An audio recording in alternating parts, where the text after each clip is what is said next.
శ్రీమాత్రే నమః. ఏ పండుగ చెప్పినా ఆ పండుగ వెనకాల చక్కటి వైద్య రహస్యం దాగి ఉంటుంది.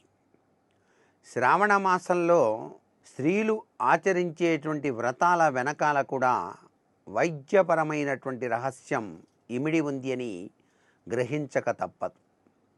కారణం ఏమిటంటే, ఈ శ్రావణ మాసంలో వర్షాల కారణంగా స్త్రీలు ఎక్కువగా తమ పనుల్లో నిమగ్నమై ఉన్నప్పుడు కాలికి సంబంధించినటువంటి రుగ్మతల నుంచి రక్షింప చేసుకోవటానికి వీలుగా ప్రతి ఇంటికి కూడా పేరంటం పేరుతో పిలిచినప్పుడు వారు కాళ్లకు చక్కగా పసుపు వ్రాయటం సంభవిస్తుంది కదా.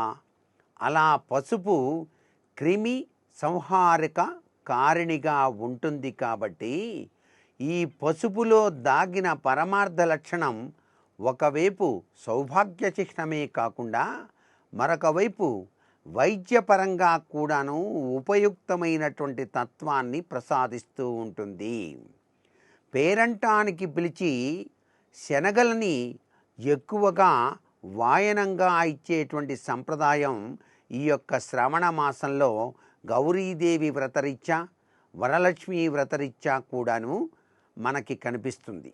ఈ శనగలు మొలకెత్తినవి కనుక తిన్నట్లయితే వైద్యపరంగా కూడాను ఋతుపవనాల రీత్యా సంభవించేటువంటి ఆ యొక్క వర్ష ఋతువు నుంచి రాబోయేటువంటి వ్యాధుల నుంచి రక్షింప చేసుకోవటానికి శరీరానికి వలసినటువంటి శక్తితత్వాన్ని ఆ శనగల ప్రసాదం మనకు సహకరిస్తుంది. కాబట్టి శనగలు ఎక్కువగా తినవలే ఈ మాసములో అనేటువంటి ఉద్దేశం ఇక్కడ మనకు కనిపిస్తుంది.